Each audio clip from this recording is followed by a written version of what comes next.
Hello everyone, today the Secrets of the North was released and along with it, the Phantom Muspah boss. I've been killing it all day and I've got a really good grasp on the mechanics of the boss, so I'd like to make a day 1 guide.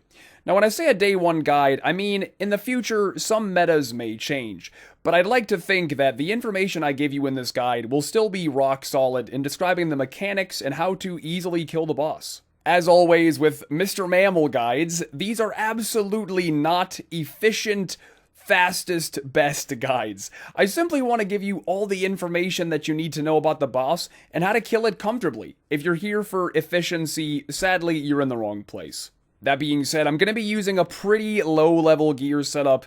The worst thing that you can do is have somebody look up a guide for a boss they're struggling with, and then the guy's using absolute max gear, and they're like, well, I can't replicate that, so I'm going to be using a very basic, kind of, 70 to level 75 gear setup. So this is the gear setup that I'm going to be using to start with. I've got a very basic magic setup consisting of full Arums and a toxic trident. Now, I wouldn't really recommend farming this boss with anything less than this. You could do like a kill if you needed to, but anything less than this, and I think the kills are just going to be too slow to bother with it. So you're mostly going to be using a magic and range hybrid setup, as the boss has a melee phase and a range phase.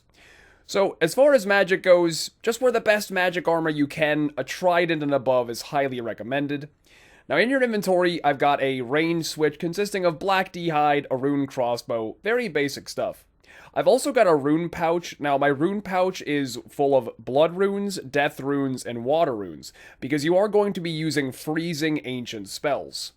Now I've also got some mithril sapphire bolts E. I'll get into this more later, but you are going to need these, so bear with me, bring some sapphire bolts E. And as far as your main ammunition goes, you'll be using adamant diamondies. Other than that, I would bring a stamina, a range pot, a few prayer pots, and some hard food. So before I show you a whole kill, let's slow some clips down and identify what the different attacks of the Muspah are. First of all, when he is in his melee phase, this is what the melee phase looks like. It is a kind of a grayish tan. When he melees you, he'll slam the floor. Now, this does a lot of damage, even through prey melee. So when he's meleeing you, what you're going to do is you're going to freeze him, and you're going to farcast him. For the sake of this setup, I'm going to use Ice Blitz. I'm going to assume you don't even have Ice Barrage. So when he's meleeing, all you want to do is freeze him, keep your distance, and hit him with your trident. His other attack style is a bit more tricky. Now, this one is kind of a bluish green. You could call it mage phase, range phase, whatever you like. His main attack is range. If he's just shooting little orbs at you, that is range. However, sometimes he's going to use magic, and I'll show you what it looks like. He's going to do a really, really big animation. He's going to summon kind of a purple ball and throw it at you.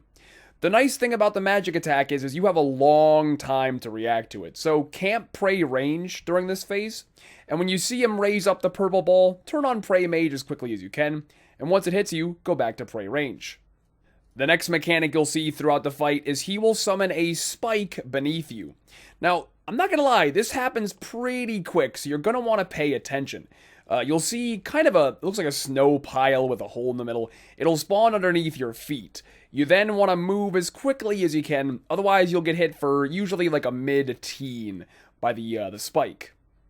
So those are his main attacks you're going to see throughout the whole fight. If he's meleeing you, keep distance. If he's ranging you, pray range and flick to mage when you see a big purple ball as needed. And if you see a spike start to form beneath you, make sure you move as quick as you can. Now let's talk about some of the more special mechanics of the boss fight. The first one you're going to see is pretty simple. You'll see a purple text line in your chat box saying, "The Phantom Muspah floods the room with darkness." Spikes will then start to converge on you.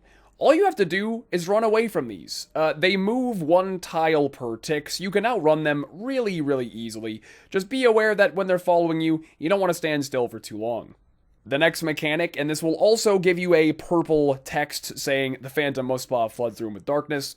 He's gonna go sicko mode and teleport all across the room, and there's gonna be little balls of clouds flying through the room. It's really easy to panic and run around and get slapped around during this phase, but I've got a secret trick for you. There is a safe spot tile. Now, I need you to be aware, when you're watching this, for all I know, this might get nerfed. But for now, there is a tile you can stand on and be totally safe. I'm going to put the tile in the description, and I'll explain how to do it as well in a little bit, how to import that tile to RuneLite. Okay, so I'm going to show you guys how to import that tile marker for the safe spot really quickly. So first of all, go over to your RuneLite settings and make sure you have ground markers turned on. From there, go down into the description of the video and copy the regionId text that I have there. It's going to look a little weird, but just copy that to your clipboard. From there, you're going to go up to the world map. You're going to right-click it, and you're going to click on Import. It's going to say, are you sure you want to import one ground markers? Click on yes, and now the safe spot tile will be highlighted. But anyway, as long as you're standing on this tile, you're totally safe. Now, you can attack the boss while it's teleporting around. If you're using a trident and a rune crossbow, though, you can't reach him everywhere. So, be careful doing this. If you're not too comfortable, you might just want to stand there and wait. But if you want to get some hits off, obviously it's ideal if you can. Now, the last mechanic I need to explain is probably the most complicated, and that is the soul split phase. Now, this is where your sapphire bolts come in. During the soul split phase, your goal is actually to drain his prayer. Now, before today, I didn't know what sapphire bolts did. You probably didn't either. If the sapphire bolt special attack procs, it drains prayer. So what you're going to do is once he decides it's time to start the phase, and it's usually around 100 HP, he's going to teleport to the middle of the room. From there, you need to hide behind a spike. Now, you can't just pick any old spike. It's got to be one that's going to block the line of sight between you and him. So make sure it's very clearly in between the two of you. After that, you're going to pray range and you're going to step out. Now, what I do, take it slow. Okay, step out with pray range, let the boss hit you, and then once he's attacked you, then you're going to turn on smite and you're going to attack him. And then you're going to go back to pray range. And you're just going to go back and forth. Every time you attack, you're going to flick on smite and go back to pray range.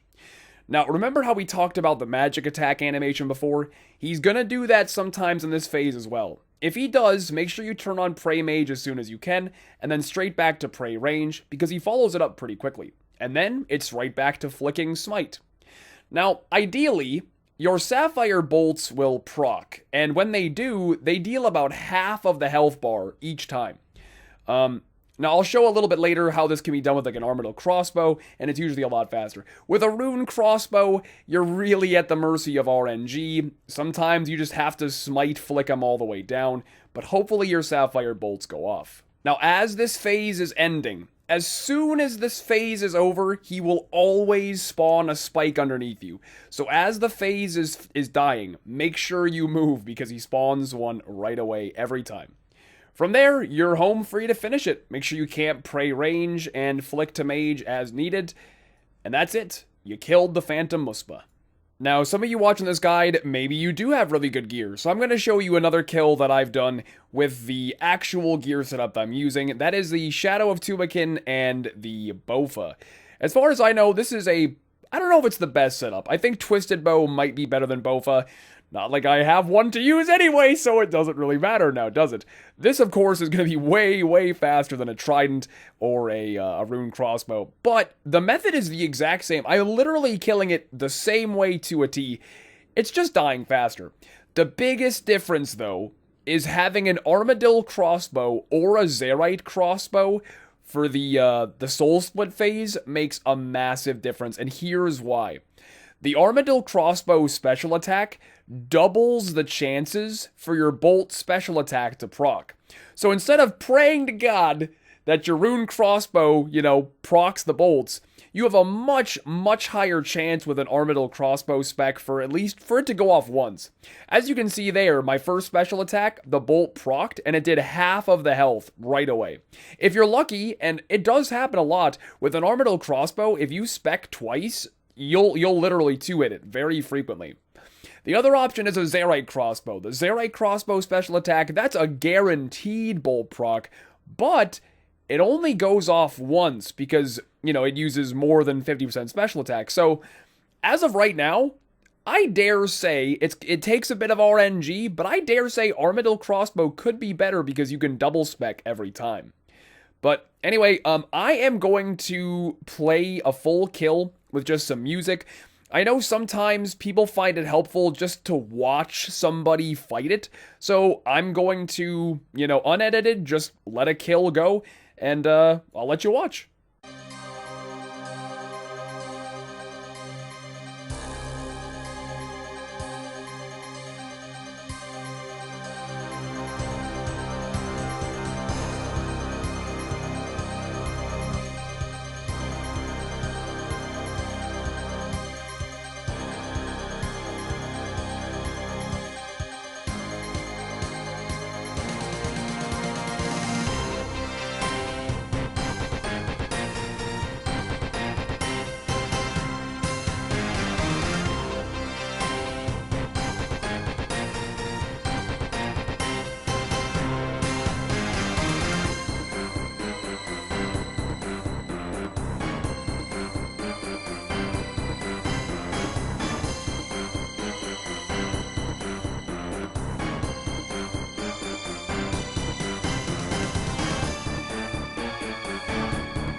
Well, that is going to be it for today's guide. If you have any questions, feel free to leave a comment down below. I hope the guide was helpful and you now have a better understanding of how to kill the Muspah. Take care.